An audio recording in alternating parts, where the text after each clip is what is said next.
네, 안녕하세요. 노인체육로를 담당한 임상원입니다. 이제 5강에서는 노인의 운동 효과에 대해서 알아봅니다. 노인에게 미치는 운동의 신체적, 심리적, 사회적 효과에 대해서 알아봅니다. 운동의 신체적 효과입니다. 근골격계에는 어떠한 효과가 있을까요? 근력이 향상되고 뼈의 질량이 증가된다고 합니다. 앞서 우리 살펴봤었죠? 골절 다발 부위, 특히 등 부위, 척추 어떻게 해야 한다고 우리가 생각을 했었죠? 근육을 잘 자극을 해줘야 돼요. 등의 근력이 향상이 되면 그만큼 뼈의 자극이 잘 전달이 된다고 합니다. 더불어 유산소성 운동은 또 잘 혈액을 공급해 주기 때문에 뼈 건강에도 좋다고 해요. 특히 이 척추 부위의 골절을 예방하기 위해서는 정말 등 근육 운동을 무시해서는 안 됩니다. 왜냐하면 점차 노화가 진행되면서 사라지기 쉬운 근육들이 바로 이 등 근육, 엉덩이 근육, 그리고 허벅지 근육들이기 때문이에요. 그러면서 이렇게 구부정한 자세들을 취하기가 쉬운 것이죠. 그래서 운동을 할 때 근력이 향상이 되고 뼈의 질량이 증가된다. 이렇게만 넘기지 마시고요. 근력이 향상되고 뼈의 질량이 증가될 수 있구나. 그러면 특히 어떤 근육의 근력을 향상시키고 뼈 질량의 향상을 더 집중적으로 우리가 고민을 해야 될까? 이제 운동 프로그램을 고민을 같이 해보셔야 할 것 같습니다. 지금 보시면 이렇게 슈퍼맨 동작이라고 우리 보통 얘기를 하죠. 견갑대를 모아서 안정화시키고 골반 안정화, 복근, 둔근을 적절히 자극하는 운동을 이렇게 기저면 BOS라고 해요. Base of Support.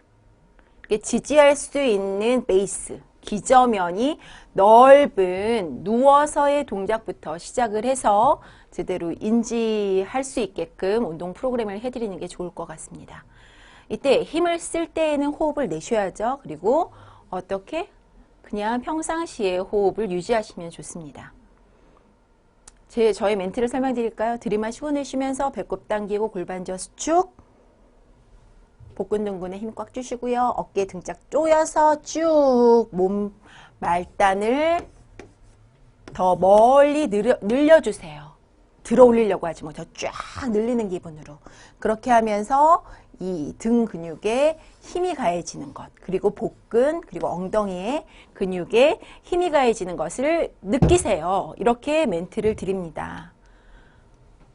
근골격계 확실히 향상될 수 있기 때문에 아주 자신감 있게 저는 지도를 해드리죠. 심혈관계와 호흡기를 볼까요?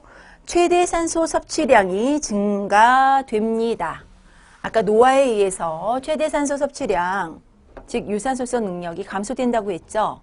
이 유산소성 능력이 감소됨으로써 어떻게 기본적으로 일상생활을 유지하는데도 힘들다고, 그래서 삶의 질을 저하시키고 심지어는 사망까지 이르게 한다고 설명을 드렸을 거예요. 그런데 운동을 하면 이 최대 산소 섭취량이, 즉 운동 능력이 증가됩니다. 최대 산소 섭취량의 감소에 기여하는 게 뭐였죠? 카디악 아웃풋. 심박출량이라고 했죠. 심박출량이 증가된다는 얘기예요. 최대 심박출량이.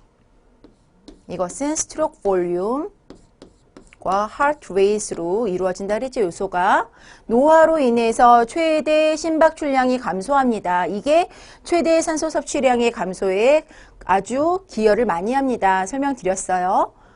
최대 심박출량이 감소하는 것에는 최대 심박수의 감소가 아주 결정적으로 기여를 합니다. 최대 심박수 220-나이였죠. 20세를 정점으로 해서 점차 나이가 들어가면서 따라 줄어든다고 했어요. 그런데 반가운 사실은 운동을 하면 1회 박출량, 스트로크 볼륨이 증가된다고 하네요. 스트로크 볼륨이 증가됨으로써 카디악 아웃풋이 증가되고 이것은 최대 산소 섭취량의 증가에 기여를 하게 됩니다. 이제 심혈관계 호흡계 세 번째 내용을 볼까요? 산소 운반 능력과 그리고 산소 이용 능력이 향상된다. 이게 무슨 말이죠? 산소 운반 능력이란 바로 순환 능력을 얘기하죠. 심장에서 박출하는 능력, 스트로크 볼륨 이게 증가가 되고요. 그만큼 심장으로 많이 정맥혈 회기 돌아오고 박출하는 능력이 커진다는 얘기예요. 그리고 산소 이용 능력이 향상된다. 산소 이용 능력 뭘까요? 동정맥 산소차 기억나시죠? 동맥으로부터 산소를 추출해내는 신체 조직에서 세포에서 그 추출해내는 능력이 향상된다는 얘기입니다. 앞서 호흡계에서 타이달 볼륨, 레지듀얼 볼륨 기억나세요? 타이달 볼륨, 1회 호흡량이 개선이 돼요. 그래서 분당 환기량, 호흡수를 곱한 값이죠. 분당 환기량도 증가될 수밖에 없어요. 그렇게 해서 운동을 통해서 심혈관계와 호흡계의 기능이 향상된다는 것 정리해 보았습니다. 세 번째 내분비계인데요. 내분비계에서 대표적인 것은 우리 당뇨병 예를 들 수 있을 거예요. 인슐린을 적절히 활용해서 당을 잘 이용하는 능력이 이렇게 줄어드는 병이죠. 내당능 장애란 당뇨병으로 가기 전 단계인데요.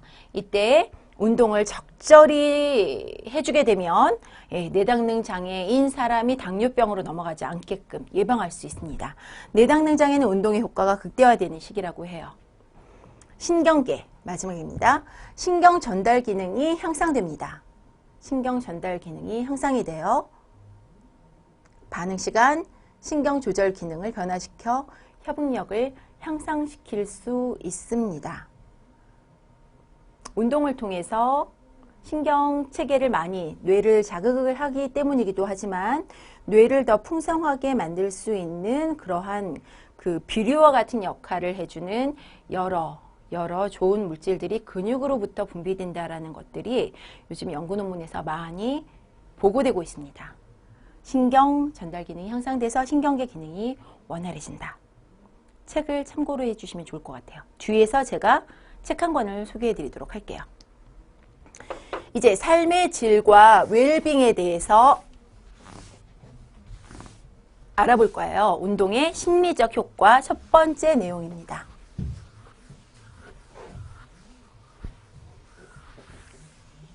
앞에 3강에서 우리 삶의 질 가볍게 다뤘었죠. 삶의 질이 많이 떨어질 거야. 이 정도로만 얘기하고 넘어갔어요. 삶의 질이란 뭘까요? 주관적 웰빙 또는 전반적인 삶의 만족에 대한 판단입니다. 물질적인 영역과 정신적인 영역으로 나눌 수 있다고 해요. 물질적인 영역이란 얼마큼 건강한가, 아픈가, 안 아픈가 이런 통증에 관한 거. 그리고 정신적인 영역이란 이렇게 우울하고 근심, 걱정, 불안, 스트레스 이런 쪽을 담당하는 거죠. 사람마다 겪고 느끼며 만족하는 부분이 모두 다릅니다. 그렇기 때문에 특정한 사람의 삶의 질을 예측하는 것은 거의 불가능하죠. 인간의 욕구를 충족을 하게 되면 그만큼 삶의 질이 높아졌다라고 얘기할 수 있겠죠. 인간의 욕구를 가장 낮은 단계에서부터 높은 단계까지 매슬로우가 나눠놨죠. 이걸 구분을 가장 낮은 단계는 신체적 건강으로 보았고요. 다음 단계로 물리적 요건, 그리고 가장 높은 단계는 문화와 여가, 그리고 사회적 참여를 통한 자아 실현으로 보았죠. 이 욕구를 본인이 어느 정도 수준으로 갖고 있는지에 따라서 삶의 질은 차이가 있을 것 같아요. 개인의 삶의 질은 그들의 경험들과 그리고 그것을 어떻게 지각하느냐, 이것이 결합되어 평가되어진다고 합니다. 삶의 질.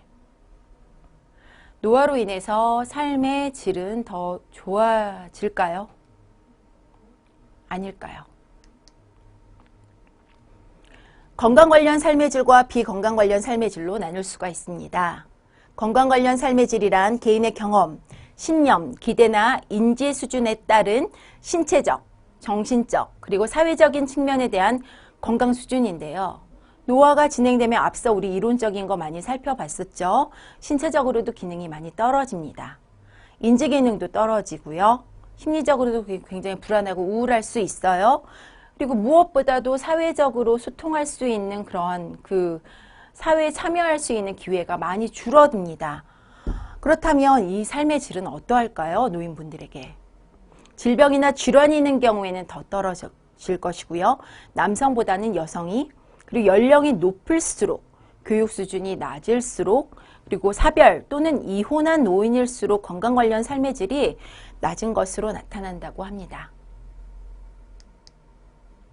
이제 웰빙이라는 것을 살펴볼게요. 사전적 의미는 정신적, 육체적인 건강과 행복, 복지와 안녕을 의미하고요. 사회적 의미로는 물질적 부가 아니라 진정한 삶의 질을 강조하는 생활 방식을 얘기한다고 합니다. 웰빙. 제가 너무나도 좋아하는 단어라고 계속 강조드리고 있죠. 웰빙. 인구의 고령화가 진행되면서 노인의 건강, 질환, 의료비 등과 함께 삶의 질과 관련된 문제들이 중요한 사항으로 나타나고 있는데요. 이러한 문제를 해결할 수 있는 가장 근본적인 방법은 건강을 유지하면서 일상생활을 영위하는 웰빙에 있을 거예요. 그래서 제가 지도해 드릴 때 노인분들에게 강조했던 건 그 여러 가지 그러한 그 웰빙의 구성 요소 중에 신체 활동 그리고 움직임 굉장히 중요합니다. 강조를 드리고요. 특별히 운동 시간을 내서 운동을 하기를 꺼려 하시는 노인분들도 계셨거든요. 그래서 일상생활 중에 조금씩 반복할 수 있는 팁들을 굉장히 많이 드리려고 노력을 했어요. 그러면서 살살 꼬시는 거죠. 운동을 합시다. 지금 여기 보시면 등 근육을 이완, 스트레칭 시키는 동작이에요. 거기에서 시작을 해서 팔꿈치까지 딱 닿을 수 있게 점차 올리시면 자극받는 부위가 달라집니다. 최대한 들어 올릴 수 있는 대로 들어 올리신 후에 만세, 기지개를 펴듯이 그때 어떻게? 발끝을, 뒤꿈치를 들어 올려서 발끝으로 섭니다. 그래서 크게 기지개를 켤 때 지금 말단을 더 길게 뻗어주시고요. 그 상태에서 뒤꿈치로 섭니다. 그래서 등 근육이 수축하면서 자극되는 것을 느낄 수 있게. 이러한 동작들 너무 간단하죠. 그렇지만 호흡과 함께 매일 반복하게끔, 몸이 찌뿌드할 때마다 시행하게끔 그렇게 설명을 드렸어요. 그러면서 조금씩 운동에 접근하실 수 있도록 도움을 드렸습니다. 이렇게 일상생활 중에 뭔가 본인을 위해서 노력하는 거, 이것도 웰빙의 첫걸음이라고 생각합니다. 이제 두 번째, 우울증에 대해서 살펴보도록 하죠. 노인 우울증의 원인으로는 배우자, 가족, 친구들과 멀어져서 발생한 정서적 상실감, 그리고 만성 질환에 따른 통증, 독립적인 생활의 상실, 그리고 주거 상태의 이동에 따른 변화된 환경에 대한 적응의 어려움 등을 들고 있습니다. 치료를 하지 않은 채 방치된 우울은 개개인에게 신체적, 정신적, 사회적 장애를 발생시키는 원인을 제공하고요. 그리고 질병이 만약에 발병을 그 상태에서 했을 경우에 회복이 늦어집니다. 그리고 질적인 삶의 질을 저하시키는 원인이기도 하고요. 당연하겠죠. 우울증이란 뭐죠? 뇌가 제대로 기능을 못하는 거예요. 그대로 뭔가 꽉 막혀버린 상태죠. 뇌회로가 제대로 작동을 못하는 상태. 노인운동과 우울증의 관계를 살펴볼게요. 꼭 여기서 노인자를 빼셔도 돼요. 운동과 우울증과의 관계. 운동은 우울증을 감소시키며 우울증 치료제 복용과 같은 효과를 갖는다. 우울증 치료제와 같은 효과다. 우울증 치료는 일시적인 효과가 빠르게 나타날 뿐이지만 운동의 경우엔 약물 복용으로 인한 부작용 없이 장기적으로 그 효과를 유지할 수 있습니다. 더구나 약을 굉장히 거부감이 있을 수 있어요. 왜냐하면 약에 굉장히 의존화되게 되거든요. 그런데 운동은 어떻게 수동적인 게 아니라 자기가 아주 능동적으로 본인의 질환을 극복해 나간다는 아주 능동성을 갖고 있기 때문에 그 긍정적인 효과가 훨씬 더 크다고 하죠. 이것에 대해서는 앞서 제가 책 한 권 소개해 드리고 싶다고 했지요. 운동과 이렇게 뇌기능과의 관계. Spark your brain 이라고 하버드 의대 정신과 교수인 존 레이티 박사님이 책을 쓰셨습니다. 벌써 몇 년 전의 일인데요. 우리나라에서는 운동화 시는 뇌로 번역되어 출간되었습니다. 어마어마한 책이에요. 꼭 읽어보시기 바랍니다. 그 하버드 의대 정신과 교수이신 존 레이티 박사님은 방대한 논문을 근거로 해서 여러 가지 뇌 기능에 영향을 주는 그런 운동에 대해서 지금 설명을 하시는데요. 특히 우울증에 대해서 어떻게 설명을 하시냐면요. 운동은 전기 충격과 같다. 뇌의 리셋 버튼을 누른과 같은 효과를 줄 수 있다. 이렇게까지 표현을 합니다. 그래서 굉장히 고강도의 강렬한 운동을, 유산소 운동 특히 할 것을 권고하시죠. 그것을 우리 노인분들에게는 어떻게 적용을 해야 할지 또 고민을 해보아야 하겠죠, 우리는.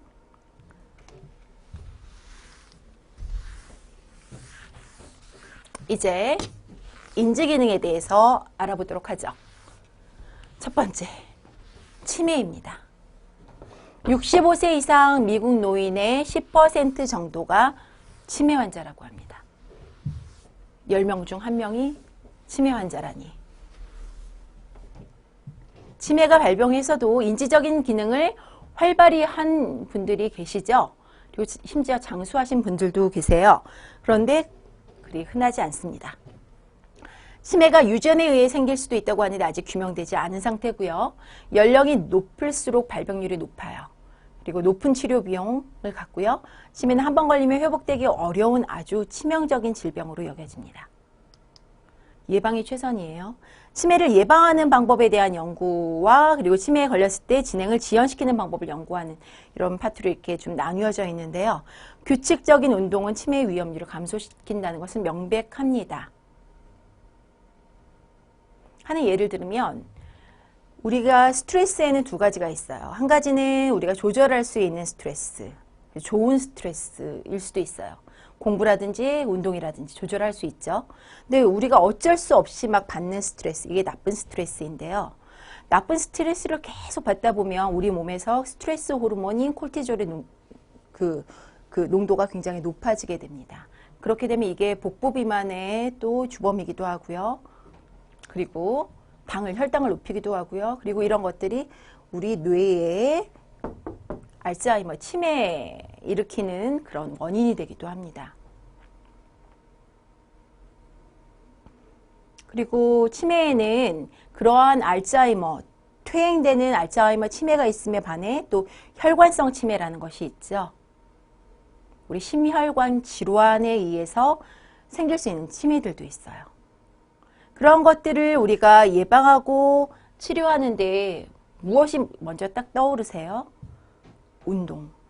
운동이 가장 좋은 예방과 그리고 본인이 적극적으로 할 수 있는 치료 행위입니다. 인지기능을 조금 더 자세히 살펴볼게요. 노화와 관련된 인지기능은 주로 기억과 관련이 되어 있습니다. 기억, 메모리, 굉장히 중요한 것이죠. 기억이란 일정한 정보를 등록하고 저장한 뒤에 적절한 시점에 인출하는 능력이에요. 치매는 이러한 기능에 손상을 받는 것을 얘기하는 거죠. 인간은 깨어있는 동안 끊임없이 정보를 받아들이고 받아들인 정보를 기억 기능을 통해 유지를 합니다. 기억을 통해 인간은 현재를 과거와 연결시키고 이러한 근거를 바탕으로 또 우리가 미래를 예측해 나갈 수 있지요. 기억 기능에 4가지가 있는데요. 첫 번째 사건의 기억, 에피소딕 메모리고요. 두 번째 어휘적 기억, 세멘틱 기억이 있고요. 세 번째 절차의 기억이 있고요. 네 번째 작업 기억이 있습니다. 어떤 사건이 있었다 하는 걸 기억하는 능력, 사건의 기억, 그리고 이름이라든지 이런 것들을 기억하는 능력, 어휘적 기억, 이 2가지에 있어서 노인분들이 고통을 받으실 수 있다고 합니다. 그렇다면 운동은 이 인지 기능에 어떠한 영향을 미칠 수 있을까요? 노인 운동은 인지 기능에 긍정적인 영향을 미친다고 합니다. 신체 활동이 높은 참가자들이 신체 활동이 낮은 참가자들에 비해 인지장애에 대한 위험도가 20% 정도 낮았다고 보고되었습니다. 신체 활동에는 일상생활 활동도 포함된다고 말씀드렸죠? 네. 신체 활동 수준이 높을수록 인지 기능의 감소가 낮게 나타났다고 합니다.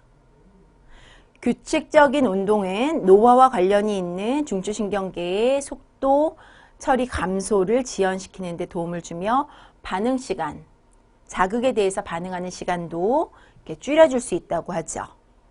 이제 하나씩 연구 논문들을 지금 넣어봤는데 보도록 할게요.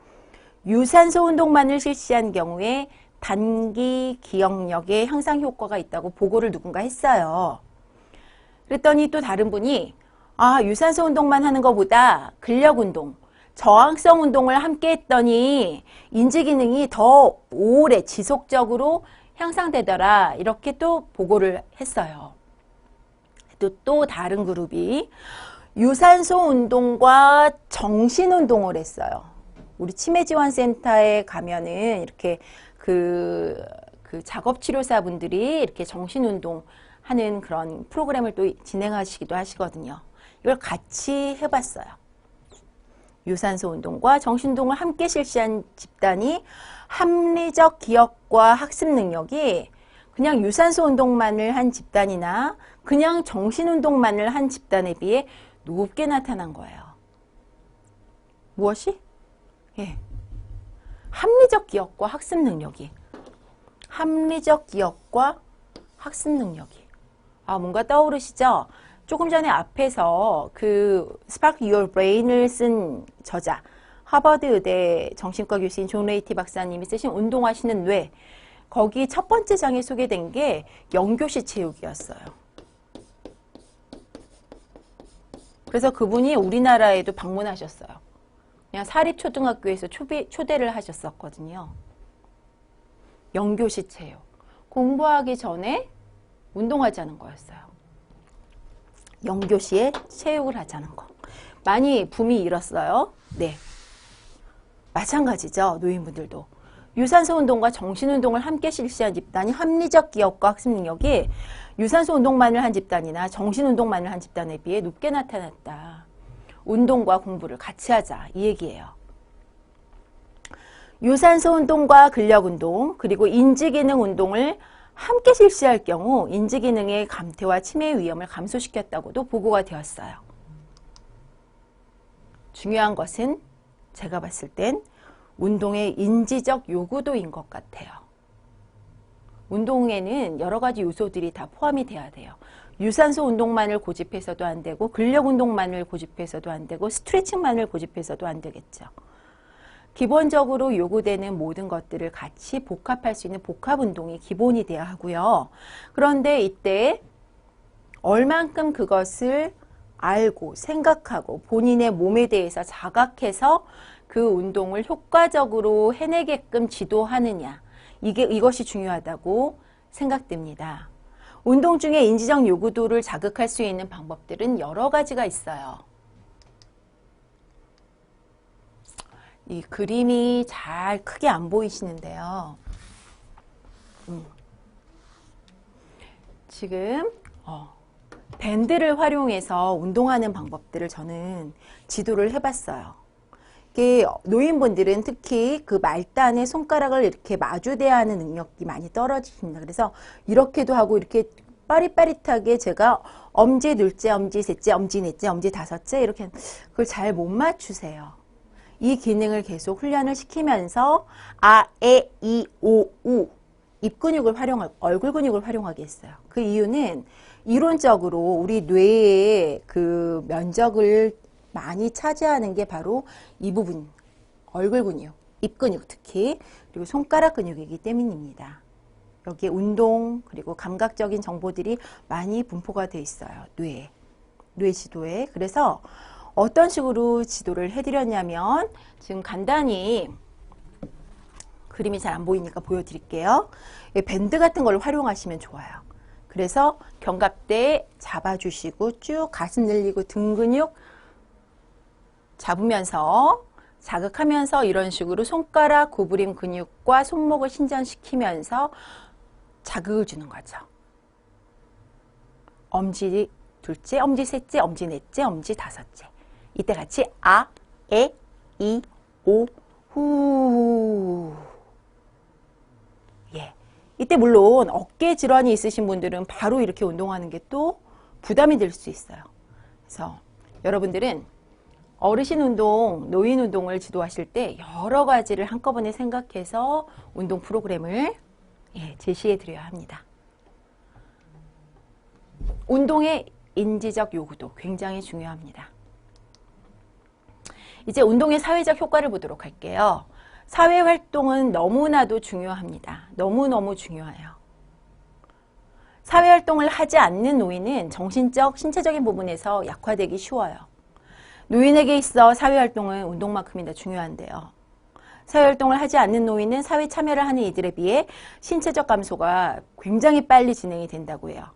사회활동에 참여하는 건강과 웰빙에 있어서 긍정적인 영향을 미칩니다. 노인의 이러한 기능의 쇠퇴는 넘어짐의 원인이 되고 넘어져서 다치는 원인이 되고 이 넘어짐에 의한 결과 죽음에까지도 이를 수 있다고 설명드렸습니다. 혼자 살거나 가족 또는 친구의 죽음, 은퇴, 이사, 그리고 건강 상태의 악화로 인해서 노인들은 사회적으로 고립이 될 수가 있어요. 이러한 현상은 노인들에게 아주 큰 걱정으로 다가오게 됩니다. 친구 및 가족들과의 소셜 네트워크가 수명 연장의 아주 중요한 요소라고 할 수 있죠. 특히 남성의 경우에는 가까운 친구 그리고 가족과의 관계가 여성에 비해 낮기 때문에 그러한 이유로 여성들보다 질병 발생률이 높고 장수의 기회가 낮다고도 여겨집니다. 노인들이 사회 참여를 하는 방법에는 여러 가지가 있을 수 있는데요. 첫 번째로 자원봉사하는 거죠. 재능 기부. 그러니까 여러분들도 이제 노후를 생각해서 본인에게 아주 좋은 재능을 갖추시는 것이 아주 중요할 것 같아요. 이 노인 체육학을 공부하는 거 아주 좋은 선택이라고 생각해요. 수강 신청. 끊임없이 배우셔야 하죠. 그리고 요즘에는 노인분들을 위해서 여러 가지 무료 강좌들이 이렇게 많이 생겨나고 있으니까 그런 곳에 가서 좀 더 공부하는 것도 좋을 것 같아요. 그리고 사회 집단에 참여를 해서 본인이 특별한 역할을 받아서 수행해 나가는 것도 굉장히 중요할 것이라고 봅니다. 그리고 취미생활 아주 중요하겠죠. 그런데 그냥 취미, 좀 더 목적 있는 도전. 저는 목적 있는 도전에 그걸 더 강조하고 싶습니다. 목적 있는 도전. 그래서 무언가는 포기할 줄도 알고, 그래서 뭔가 몰입감을 느낄 수 있는 그러한 그 활동에 도전해 보시는 것이 참 좋을 것 같습니다. 그리고 또 종교 생활을 많이 또 의지할 수도 있겠죠. 그렇다면 노인 운동이 사회 참여에 어떠한 역할을 할 수 있을까요? 지금 이 사진 보시면 제가 실버 건강대학을 많이 운영을 해봤는데요. 지금 넘어짐 예방 운동 프로그램으로 그 어르신분들, 지역 노인분들을 보건소에서 이렇게 모아서 그 운영을 했었어요. 같이 단체치를 맞춰 입기도 했고요. 너무나 좋아하셨죠. 일단은 같이 친구를 맺을 수 있다는 거에 대해서 굉장히 행복해 하셨어요. 비슷한 연령대의 친구 맺기, 같이 활동을 하면서 너무나 즐거워 하셨죠. 그러면서 사회와 문화 네트워크를 확장할 수 있었어요. 신체활동을 통해서 사회와 문화 네트워크를 넓힐 수 있다. 운동을 하면서 특히나 우리가 여기 대학을 이용을 했거든요. 그래서 대학을 같이 다니면서 건강에 대한 건강 강좌도 교육도 받고 그리고 신체 활동도 같이 하면서 정보를 공유하고 하는 것들에 대해서 굉장히 행복해 하셨어요. 그리고 운동 전 그리고 운동 후 평가까지 해드리고 그리고 건강에 대해서 여러 정보를 또 공부할 수 있게끔 도와드리는 것들, 이런 것들이 굉장히 이분들에게 도움이 됐던 것 같아요. 그러면서 역할의 유지 및 새로운 역할을 습득할 수 있다. 제가 소속감을 더 키워드리기 위해서 그리고 목적의식을 더 분명하게 해드리기 하기 위해서 이 반에서 반장도 뽑고 반장, 부반장 뽑고 이렇게 규칙도 정하고 그랬었어요. 그리고 목적의식으로는 넘어짐 예방, 안 넘어지게 자세를 꼿꼿하게 하기 위해서 굉장히 여러 가지 팁을 드리고 그리고 운동 프로그램을 진행을 했거든요. 그래서 한 어르신이 은행장까지 지내신 할아버님이셨는데 본인이 그렇게 구부정한지 몰랐대요. 운동을 하고 주변에서 관찰한 내용들을 보니까 자기가 많이 구부정한 것 같다 해서 집에 돌아가셔서 본인이 걷는 동작을 자제분에게 이렇게 녹화해달라고 부탁을 했나 봐요. 그걸 보시고 깜짝 놀라셨대요. 아, 큰일이구나. 정말 나에게 운동이 필요하구나. 그렇게 깨달으셨다고 해요. 목적의식을 확실하게 해드리고 그리고 거기에 대해서 평가를 해드리고 이렇게 노력합시다 하는 그런 과정에서 본인이 별로 이렇게 관심을 안 가지고 알아채지 못하고 있었던 사실들에 대해서도 새롭게 알아가실 수 있었던 거죠. 그다음 마지막으로 세대 간의 활동 강화. 저하고 이 어르신들 분하고도 굉장히 연령대 차이가 많았고요. 그리고 우리 대학 학생들도 도왔고 보건소 직원들도 도왔어요. 그러면서 같이 융화대에서 활동을 하는 그 시간이 서로 간에 굉장히 행복하고 즐거운 시간이었거든요. 예. 지금 어르신분들이 그냥 집에서 본인이 혼자서 계셨을 때하고 이렇게 밖에 나가서 활동을 하셨을 때하고 비교를 한다면 얼마나 큰 차이가 있을까요? 물론 이건 특수한 상황이었죠. 예, 보건소에서 아주 크게 프로젝트로 진행을 했고 그리고 대학과 연계해서 아주 큰 일을 이렇게 치러나가는 과정이었지만 이러한 사업들이 지금 각 지역에서 많이 이루어지고 있어요. 여러 기관에서. 그렇기 때문에 여러분들도 필요한 것이고요. 예, 여러분들이 이렇게 사회에 나가서 노인분들을 지도하시게 됐을 때에는 이러한 여러 가지 운동 프로그램의 사회적 효과에 대해서도 많이 고민하시고 생각하시고 계획하셨으면 좋겠습니다. 이제 곧 여러분들이 사회의 장에 리더로, 운동 지도자로 서실 수 있을 거예요. 그날이 빨리 오기를 기대합니다. 예, 수고 많으셨습니다.